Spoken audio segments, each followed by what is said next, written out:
پاکستان ہم سے اور ہم پاکستان سے ہیں. ہمیں بعض پالیسیز پر اعتراض کرتے ہیں, ہم سمجھتے ہیں بعض پالیسیز کو تبدیل ہونا چاہیے. سہیل آفریدی نے کہا کہ فوج قانون نافذ کرنے والے اداروں اور سویلین شہداء میں کبھی تفریق نہیں کی. کورم میں شہید ہونے والے جوانوں کے جنازے میں شرکت کی. وقت آیا تو ہم صرف پاکستان کے ساتھ کھڑے ہوں گے. ہمارا ملک پاکستان ہے, ہماری وفاداری پاکستان سے ہے.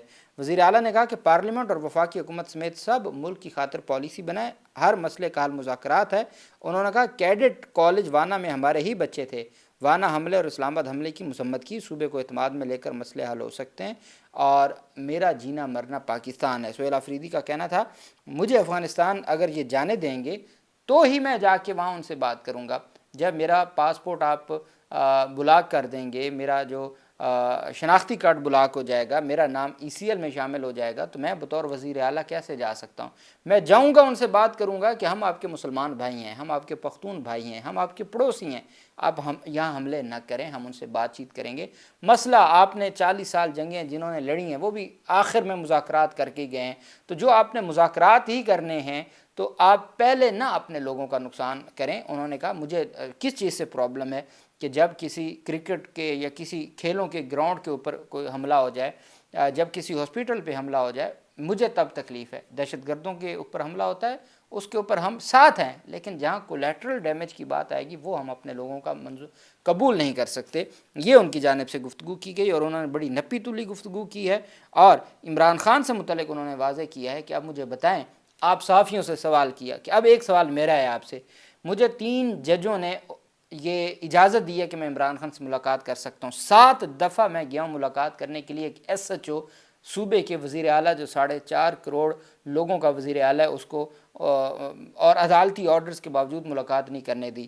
تو نہ عدالتیں ہماری بات سن رہی ہیں, ہم سپریم کورٹ تک گئے, ہماری بات نہیں سنی جا رہی. تو مجھے بتائیں پرامن احتجاج کے علاوہ میرے پاس کوئی آپشن بچی ہے؟ اور پھر میں احتجاج کروں تو پھر ان کو پرابلم بھی ہوتی ہے. پھر انہوں نے کہا ہمیں اس دفعہ پتہ ہے کہ احتجاج میں ہم دیکھ لیا نا 26 نومبر کو کہ اب تو گولی بھی چلتی ہے نا, تو اب ہمیں پتہ ہے اور ہم اس طرح سے ہی اپنے معاملات کو آگے بڑھائیں گے.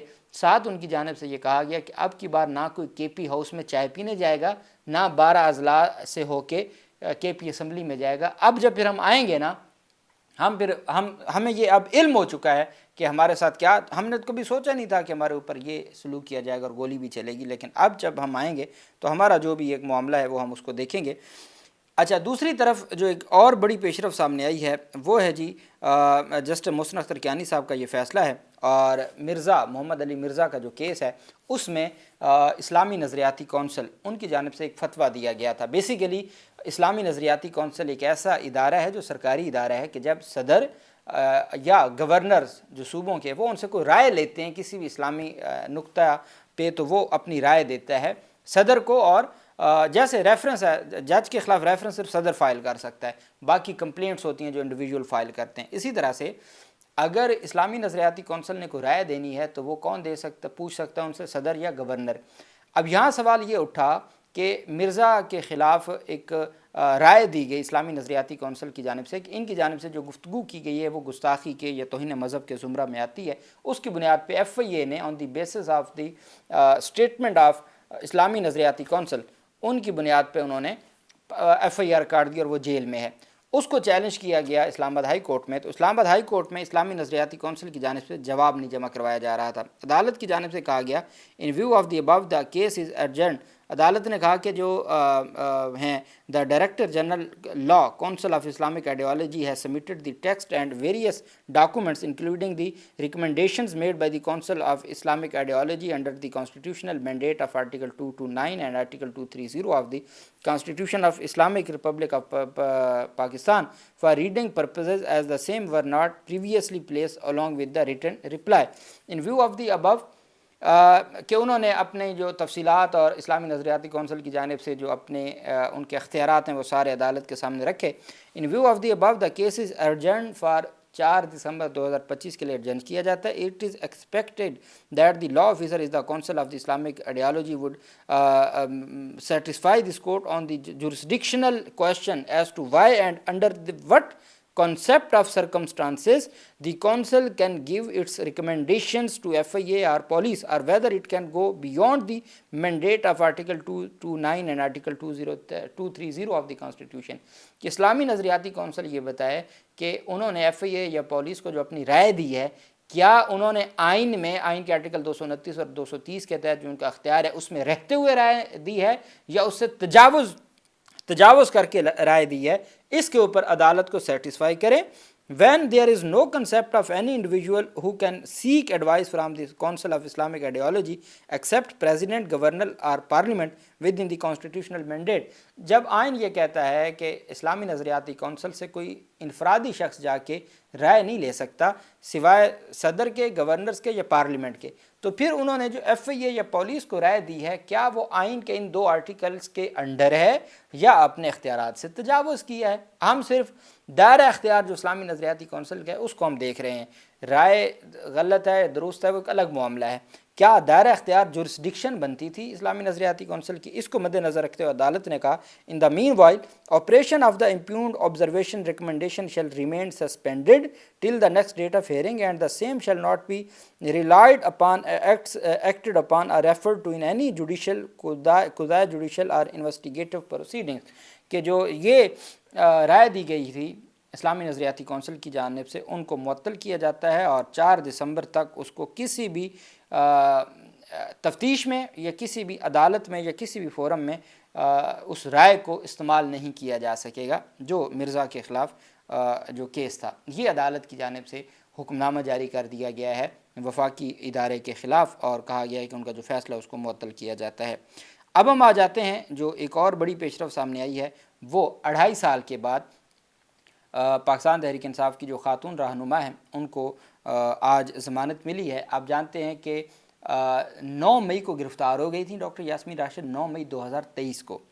آج نومبر ختم ہونے والا ہے 2025 کا، تو مئی 2025 تک 2 سال ہو گئے اور نومبر تک یہ 2.5 سال ہو گئے، اور اس میں 4 مقدمات میں سزا ہو چکی ہے اور باقی مقدمات میں ضمانت 2.5 سال کے بعد دہشت گردی عدالت سے. اب قانون بڑا واضح ہے کہ اگر آپ نے ضمانت دائر کرتے ہیں تو آپ کی دہشت گردی عدالت جو ٹرائل کورٹ ہے، ٹرائل کورٹ سے خارج ہوتی ہے، اب ہائی کورٹ میں جاتے ہیں، ہائی کورٹ سے سپریم کورٹ جاتی ہے. لیکن اگر ایک معاملہ ہائی کورٹ میں ہی ٹرائل کورٹ میں ہی زیر التوا رہے اور 2.5 سال کے بعد ٹرائل کورٹ سے فیصلہ آئے تو اس کا مطلب کیا ہوا؟ اچھا، اور وہ بھی اس وقت آئے اور وہ رول آف کنسسٹنسی یہ ہے کہ جب عمران خان کی ضمانتیں منظور ہو گئیں، جب اعجاز چودھری کی ضمانتیں منظور ہو گئیں، جب محمود الرشید کی ضمانتیں منظور ہوئیں، تو پھر ان کی ضمانت کیوں نہیں منظور ہوئی؟ اور الزام ایک جیسا ہے ڈاکٹر یاسمین راشد کے اوپر بھی باقیوں کے اوپر. آج عدالت نے ان کو رول آف کنسسٹنسی کے تحت کہ شاہ محمود قریشی، عمران خان، اعجاز چودھری وغیرہ کی ضمانتیں انہی مقدمات میں منظور ہو چکی ہیں. اس وجہ سے ڈاکٹر یاسمین راشد کی بھی 9 مئی کا یہ جو مقدمہ نمبر ہے جو جلاؤ گھراؤ توڑ پھوڑ کے 9 مئی تھانہ مغل پورہ کی حدود کا یہ مقدمہ ہے، اور جج تھے منظر علی گل، انہوں نے 2.5 سال کے بعد ان کی ضمانت منظور کی اور عدالت نے رہا کرنے کا حکم دیا ہے. ہر ضمانت میں رہا کرنے کا حکم دیا جاتا ہے، لیکن چونکہ وہ کئی مقدمات میں سزا یافتہ ہیں. اس سے بھی دلچسپ بات یہ ہے کہ یحییٰ افریدی صاحب نے 3 ماہ کی ڈائریکشن دی تھی. 3 ماہ میں چند ایک مقدمات کو آگے بڑھا کے سزا دے کے وہ ان کا معاملہ وہاں جو ہے وہ رکاوٹ کھڑی کر دی گئی. اب وہ رہا نہیں ہو سکتی، اور جب تک اپیلوں پہ کیا ہوتا ہے کہ یا بینچ نہیں ہوتا، یا ریکارڈ نہیں آتا، یا پروسیکیوشن کی جانب سے دلائل نہیں دیے جاتے ہائی کورٹ میں. وہیں پہ جو ضمانت کی درخواستیں ہیں اب تو وہ ویسے غیر مؤثر ہو چکی ہیں کہ جب وہ سزا یافتہ ہو چکی ہیں تو ان مقدمات میں ہاں یہ ہو سکتا ہے کہ کل اپیلیں ان کی منظور ہو جائیں، اگلے ہفتے منظور ہو جائیں، کل سے مراد کہ انہی دنوں میں منظور ہو جائیں، تو پھر ان مقدمات میں اگر ضمانت ہو چکی ہوگی تو ان کی رہائی کی پاسبلٹی ہے. چونکہ ان مقدمات میں ابھی ٹرائل مکمل نہیں ہوا، ٹرائل پینڈنگ ہے. آج ایک مقدمے میں کو 10 گواہوں کی جرح مکمل ہوئی ہے اور 55 گواہ ہیں. تو اب باقی مقدمات کو پہلے تیزی کے ساتھ سپریم کورٹ کی ڈائریکشن تو تمام مقدمات کے لیے تھی نا. جن مقدمات میں فرمائشی یہ کارروائی ہوئی، جن مقدمات میں سزا ہونی تھی وہ دے دی گئی بڑی تیزی کے ساتھ. رات 11 بجے تک ٹرائل چلائے گئے، فیصلہ بعد میں تو رات 1 بجے تک چلائے گئے. اور اب چونکہ اہم مقدمات میں اہلیاں ہو گئیں ضمنی، اب تو 13 حلقوں میں ضمنی الیکشن ہونے جا رہا ہے. سارا کچھ کرنے کے بعد 2/3 میجورٹی لینے کے بعد اور 26ویں کے بعد 27ویں آئینی ترمیم ہو گئی.